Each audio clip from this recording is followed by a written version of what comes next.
Columbia's going to be redrawing districts in anticipation of the new high school.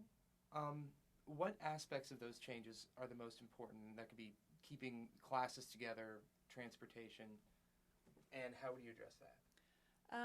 I think that there needs to be a balance. I think that the committee is at least doing a good job of going out and seeking community involvement, community input.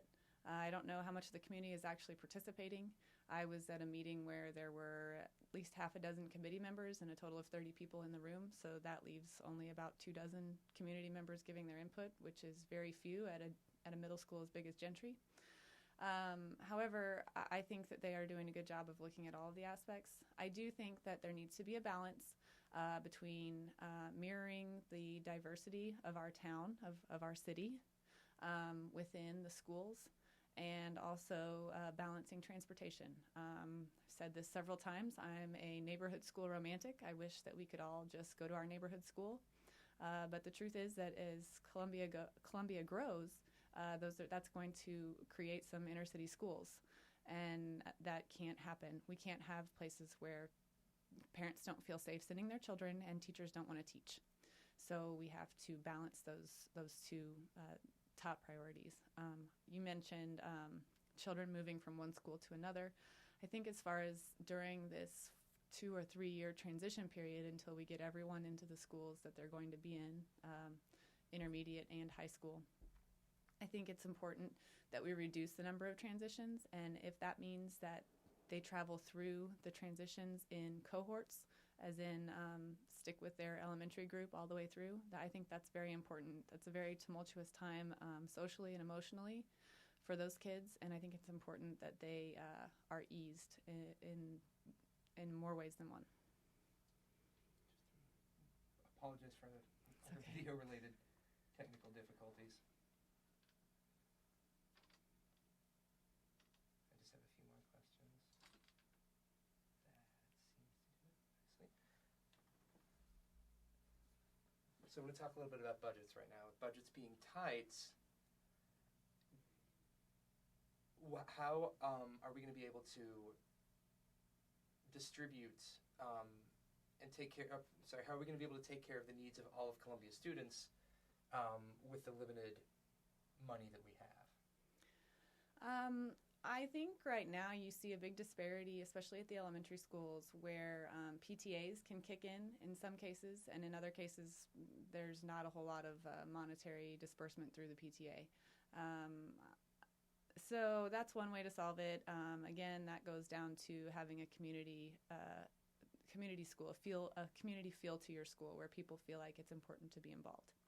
As far as the district's budget, again, I'm going to echo that. I've talked to Dr. Belcher on this, and I think he's moving in the right direction. Before, I believe it was last year, we didn't have, as a district, a long-term plan at all. And that's absolutely atrocious in my opinion. So the fact that they have a plan now is a really big deal, and I believe that means we're in a much better place than we were, regardless of what the national economy and the state economy does. We have a plan that will get us through and our children through the next several years, and we're going to continue that plan. How do we serve every single child? Well, it gets tricky. I think it's important that we evaluate all of our programs that we offer, and that we are making sure that those programs offer what they say they're offering, that they are, what's the word I'm looking for, effective at what they say they're going to be effective at doing. And if they're not, then we remove them and look for something else that will serve those kids. I think it's very important that we serve all of our kids, from special needs all the way through gifted, including the huge majority of the population that is just average. I think those kids need to be challenged too.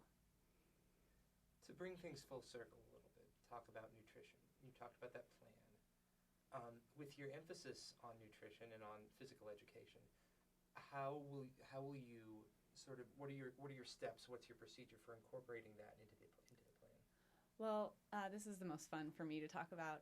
Physical activity is bang for your buck, a huge piece of health in general.